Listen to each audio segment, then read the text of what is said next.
अभी अभी नया नया सबूत है। ये नरेंद्र मोदी ने सारे देश के लोगों को कहा कि हमने बैकवर्ड क्लासेस के, पिछड़े वर्ग के, ओबीसी के 28 मिनिस्टर बनाए,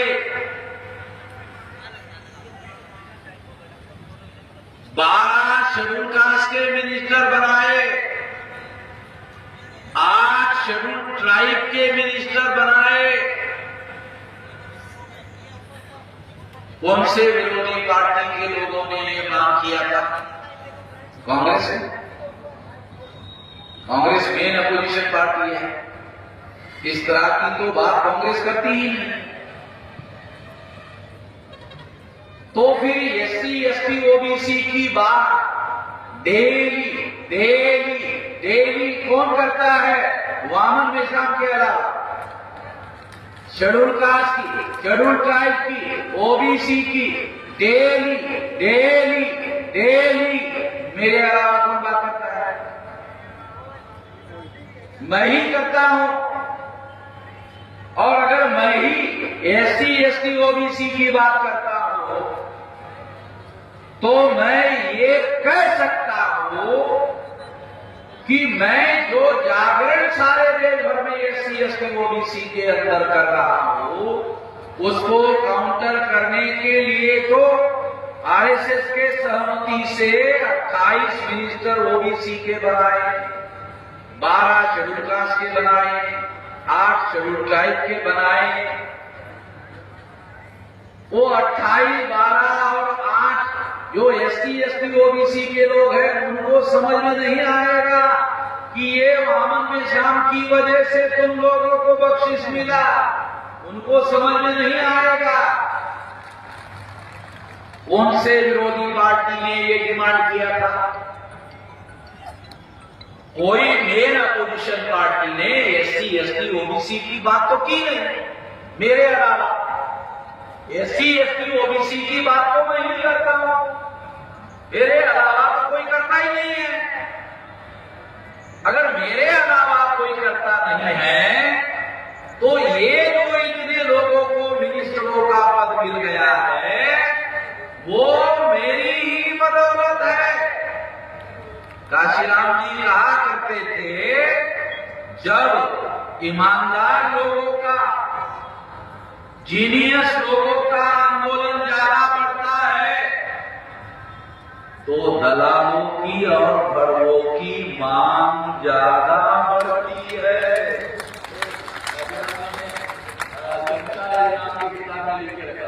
इस बात कि जब ईमानदार और जीनियस लोगों का आंदोलन बढ़ता है तब दलालों और भड़कों की मांग बढ़ती है।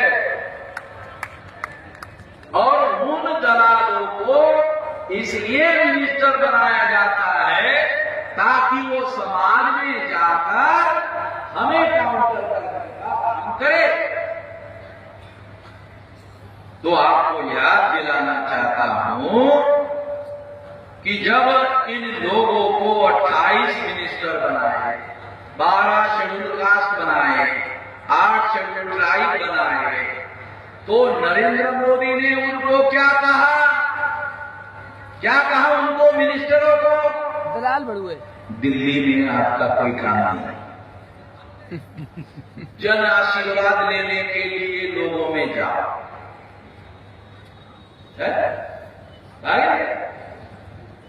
दिल्ली में आपका कोई काम नहीं है। इसके लिए मैंने थोड़ी तुमको मिनिस्टर बनाया। जन आशीर्वाद लेने के लिए लोगों में जाओ। वहां डेली वामन में से लोगों के लोग घूम रहे हैं, वहां जाओ। तो दिल्ली में कैबिन में बैठने के बजाय, फैसले करने के बजाय उनको जन आशीर्वाद के लिए मैदान में भेजने का काम शुरू किया। ये तो हमारे ही अंदर का दबाव है, प्रभाव है। तो सबूत के तौर पर आपको बता रहा हूं कि हमारा आंदोलन कितने बड़े पैमाने पर फैल चुका है और आने वाले 10 साल में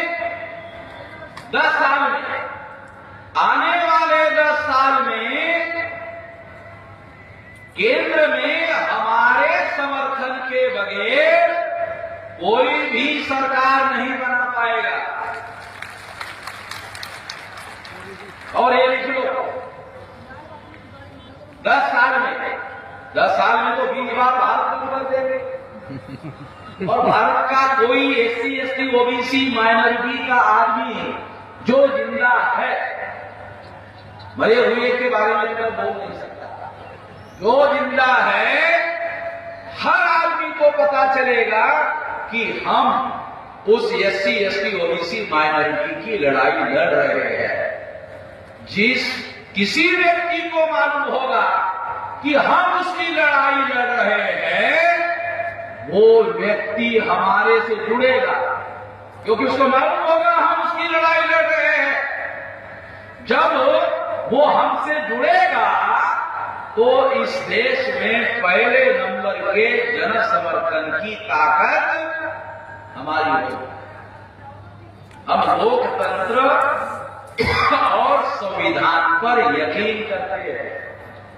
यकीन के साथ, विश्वास के साथ हम किसी हिंसा का, हथियार का, किसी का सहारा नहीं ले रहे हैं, संविधान का सहारा ले रहे हैं। हमें मालूम है कि हमारे पास आर्टिकल 19 है। आर्टिकल 19 के तहत हम अपनी सभा हर देश में करेंगे, हर जगह करेंगे। ये संविधान का दिया हुआ अधिकार है, इसके तहत हम करेंगे और इसके तहत हम ये काम करके दिखाएंगे 10 साल में संवैधानिक तरीके से। कोई हिंसा करने की जरूरत नहीं है, शांति से। और अभी मैं 19 साल की उम्र से ये लड़ाई और ये तैयारी कर रहा था, ये लड़ाई की तैयारी कर रहा था। अभी मेरी उम्र 64 हो गई है। 44-45 साल से ये तैयारी कर रहा था, अब तैयारी बंद कर रहा, अब एक्शन शुरू कर रहा। अब तैयारी बंद है। अब ये मैदान में लाखों लोगों को हमने इकट्ठा किया, एक्शन है। तैयारी का जमाना खत्म हो गया, अभी तैयारी बंद है। अभी जो भी करेंगे एक्शन करेंगे। अभी हमारा आंदोलन एक्शन मोड में है, अभी तैयारी के मोड से मुक्त हो गया है, अभी एक्शन मोड में है। और आने वाले 10 साल में हमारा समाज इस देश में हुक्मरान समाज बन जाएगा। उसके लिए मैं तैयारी कर रहा हूं और इसी के लिए मैं खुद उत्तर प्रदेश के चुनावी जंगे मैदान में उतरा हुआ हूं। एक चुनावी जंग है और एक मैदान में आंदोलन का कार्यक्रम है। वो तरीके हैं हमारे पास लड़ाई लड़ने के। वैसे एक और तीसरा तरीका है संविधान के अनुसार कि सबूत इकट्ठे करो और सुप्रीम कोर्ट लेके। आज तक जितने सुप्रीम कोर्ट में केस लेकर गया, कोई सुप्रीम कोर्ट का जज मेरे सबूतों को गलत साबित नहीं किया। अब सुप्रीम कोर्ट में लड़ाई कैसे लड़नी है और लड़ाई कैसे जीतनी है, सुप्रीम कोर्ट के वकील से ज्यादा मालूम है। कैसे लड़नी, कैसे और जीतनी कैसे। अगर सुप्रीम कोर्ट में नहीं जीते तो मैदान में तो मैं हुई, मैदान में आप कहां भागने वाले थे। इधर पाकिस्तान के बॉर्डर की तरफ तो आप जा नहीं सकते। अब चाइना से भी आपने दुश्मनी ले लिया तो उधर भी नहीं जा सकते। नेपाल का रास्ता आपने खुद ही खोल के रखा हुआ। तो मैं आप लोगों को जो बात समझा रहा हूं, आने वाले समय में जो लड़ाई हम लोग लड़ना चाहते हैं उसकी तैयारी हम लोग कर रहे हैं। अभी नरेंद्र मोदी ने 28 पिछड़े वर्ग के ओबीसी को मिनिस्टर बनाया। 28 पिछड़े वर्ग के ओबीसी को मिनिस्टर बनाया। एक भी ओबीसी के मिनिस्टर को नहीं पूछा तुम्हारी ओबीसी की जाति आधारित गिनती करना है कि नहीं करना है। एक भी ओबीसी के मिनिस्टर को नरेंद्र मोदी ने नहीं पूछा और सुप्रीम कोर्ट में हलफनामा दे दिया नहीं करेंगे। तो हमारे 28 मिनिस्टर दिखाने के लिए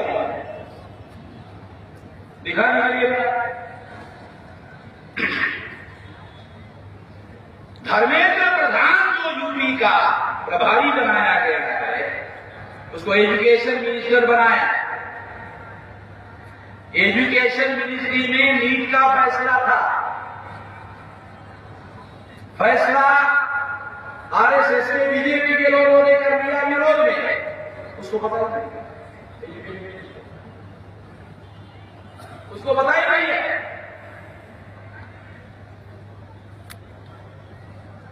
उन लोगों ने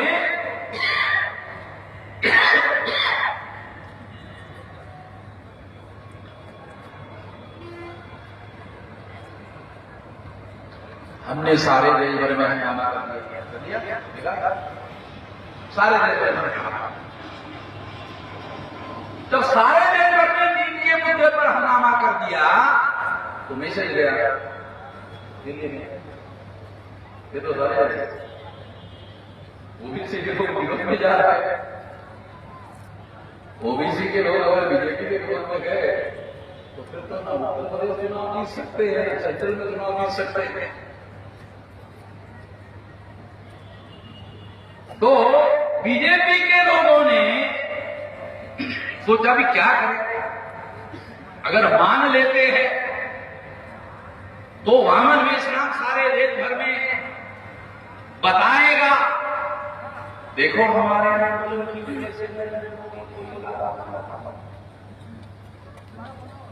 ये भी सारा खतरा है क्योंकि हर जगह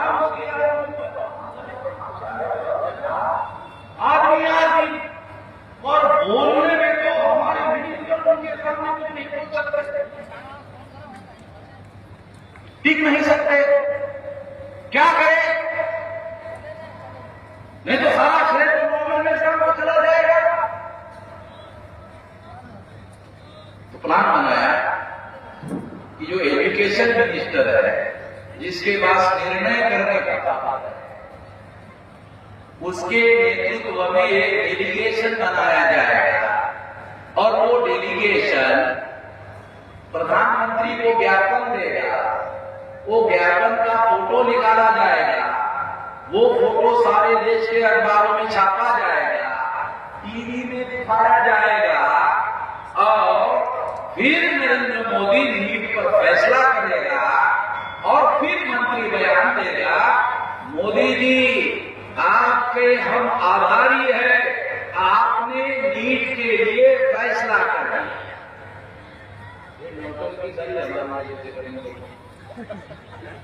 ये जो नोटबंदी है ये वामन को श्रेय जाना चाहिए, इसीलिए ये नोटबंदी करनी पड़ी। तो मेरा सवाल है वामन मेश्राम सड़कों पर घूम रहा है और जिलाधिकारी को ज्ञापन दे रहा है। अगर मिनिस्टर भी ज्ञापन देने का काम करे तो सारे मिनिस्टर का को बताए वामन मेश्राम तो सड़कों पर घूम रहा है, उसके पास तो ज्ञापन देने के अलावा कोई उपाय है नहीं। मगर मिनिस्टर के पास तो निर्णय करने का अधिकार होता है। अगर मिनिस्टर के पास निर्णय करने का अधिकार है, वो निर्णय करने के बजाय ज्ञापन देने का काम कर रहा है तो साला मिनिस्टर क्या करना है। ऐसे ढेरों मिनिस्टर बनाने से क्या होने वाला है? ये तो गोबर गणेश मिनिस्टर का, ऐसे तो सारे गोबर गणेश है, ऐसे से जो समाज का भला होने वाला नहीं है। बाबा साहब अम्बेडकर कहते हैं कि वो लोग हमारे लोगों को पावर नहीं पोजीशन देते हैं, वो हमारे लोगों को पावर नहीं देते, पोजीशन देते हैं। और हमारे लोगों को क्या लगता है, हमारे लोगों को क्या लगता है जिनको पोजीशन दिया, पावर और पोजीशन का अर्थ जा रहा है, पावर का अर्थ क्या होता है, पोजीशन का अर्थ क्या होता है। तो हमारे जो लोग हैं ये अल्पसंतुष्ट लोग हैं। कितने अल्पसंतुष्ट लोग हैं, कितने अल्पसंतुष्ट लोग हैं। तो कहावत है, आधी हल्दी लगाने से हमारे लोग पूरा के पूरे लोग पीले पीले हो जाते हैं। आधी हल्दी लगाने से हमारे लोग पीले पीले हो जाते हैं। मैं तो कहता हूं हमारे लोगों को आधी हल्दी भी लगाने की जरूरत नहीं है, दूर से हल्दी दिखाओ तो पीले पीले दिखाने से ही पीले पीले हो, हल्दी लगाने की भी जरूरत नहीं है। इतने अल्पसंतुष्ट है। आरएसएस ने खेल बनाकर नरेंद्र मोदी को कहा 28 मिनिस्टर बनाना खतरनाक है, मगर ब्राह्मणों ने कहा मिनिस्टर बनाओ, पोजीशन लो, मत दो और प्रचार के काम के लिए मैदान में भेज दो। इनका कैबिनेट में बैठकर कोई काम करने का कोई मीनिंग नहीं है। एक बात तो ये समझ लो। दूसरा, जो 28 मिनिस्टर बनाए वो राज्य मंत्री बनाए। बहुत सारे लोगों को राजनीति समझ नहीं आती, पावर स्ट्रक्चर समझ में नहीं आता, इसलिए आपको समझा रहा कि इन लोगों को राज्य मंत्री बनाए। जितने लोगों को राज्य मंत्री बनाया सभी का कैबिनेट मिनिस्टर या तो ब्राह्मण या तो क्षत्रिय है या तो वैश्य है। इसका मतलब है निर्णय करने के अधिकार ब्राह्मणों, क्षत्रियों, राज्य मंत्रियों के पास निर्णय करने के अधिकार नहीं है।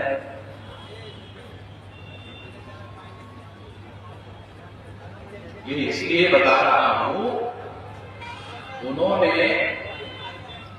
ये जो खेल और तमाशा किया है उसको दूसरे लोगों को तो समझ में भी नहीं आता, हमें समझ में आता है तो हम ही इनका कर सकते हैं, हम ही एक को कर सकते हैं। इसलिए बता रहा कि इनके पास एक राज्य मंत्री बना है, ठीक है। दूसरी बात, जो काम नरेंद्र मोदी ने किया वही काम यहां उत्तर प्रदेश में योगी ने किया। योगी ने क्या किया, 7 मिनिस्टर बनाए, 7 मिनिस्टर में एससी, एसटी, ओबीसी और एक ब्राह्मण, तो 6 में एससी, एसटी, ओबीसी। 6 मिनिस्टर में SC, ST, OBC, ST, ST, OBC के सारे लोगों को राज्य मंत्री। जो ब्राह्मण था उसको कैबिनेट मिनिस्टर बनाया।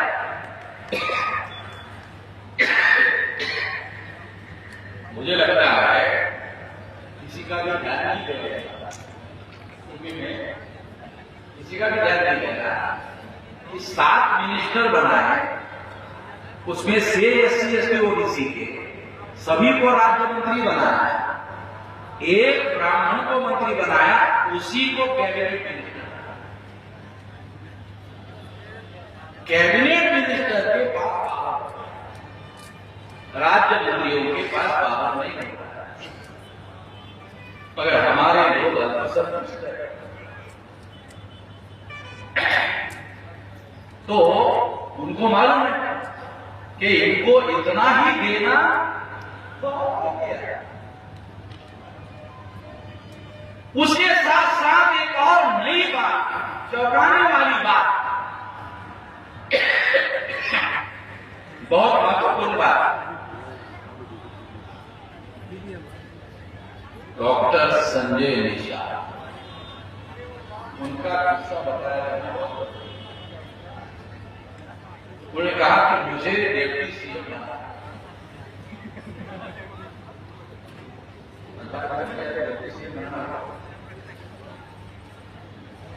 तो उनको डिप्टी सीएम बनाया, मिनिस्टर भी नहीं बनाया गया, राज्य मंत्री भी नहीं बनाया गया, उनको केवल एमएलसी बनाया है और वो संतुष्ट है। क्यों? क्योंकि एक स्टिंग ऑपरेशन किया, स्टिंग ऑपरेशन बीजेपी के लोग, और उसमें वो कुछ क्रिमिनल बातें जो है वो रिकॉर्ड कर दिया और वो रिकॉर्ड सोशल मीडिया में आउट कर दिया। जब आउट कर दिया तब से संजय निषाद की ड्यूटी बंद हो गई और उन्होंने डिप्टी सीएम मांगा, कैबिनेट मिनिस्टर मांगा, राज्य मंत्री पद भी मांगा, एमएलसी दिया, जो दिया उसी में संतुष्ट। तो ये जो लोग है ये किस तरह से हमारे लोगों का इस्तेमाल करते हैं, इसके जितना उदाहरण आपको बता रहा हूं। पिछले विधानसभा के चुनाव में केशव प्रसाद मौर्य का नाम लेकर, ओबीसी का नाम लेकर, ओबीसी के वोट उत्तर प्रदेश में लिए गए, ये कहकर कि इनको मुख्यमंत्री बनाया जाए। तो प्लानिंग कराया गया। अरे तो बनाना, अगर उनके नाम पर वोट ले लेते हैं तो फिर तो बनाना पड़ेगा, चलता पड़ेगा। उनके खिलाफ 19 क्रिमिनल केसेस है। केशव प्रसाद मौर्य 19 क्रिमिनल केसेस है। और केसेस क्या है कि मुसलमान जो गाय और चीजें खरीद कर लाते हैं, रात में उनकी गाड़ियां लोग पकड़ते हैं।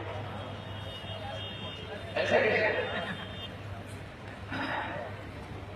तो ऐसे 19 क्रिमिनल केसेस केशव प्रसाद मौर्य पर है। तो प्लान बनाया गया कि मुख्यमंत्री के नाम पर प्रचार करो, बनाना नहीं,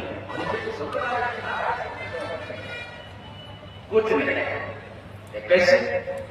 अगर नहीं माना तो बोलने का 19 क्रिमिनल केसेस है। अब आप अकेले ये दे सरकार को फिर भी हमारी बात जाएगी और आपको दूसरे देते हैं, हम ये बता देंगे। उससे बेहतर है कि आप उनको दिल्ली बुलाया है। तो ये पूरा जाके दिल्ली गए, अब तो अनाउंसमेंट होने वाला है दिल्ली में,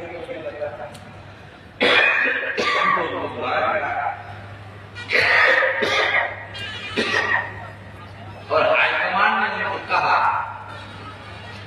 आपको मुख्यमंत्री नहीं पता है। जैसे ही ऐसे कहा वैसे ही उनको चक्कर आ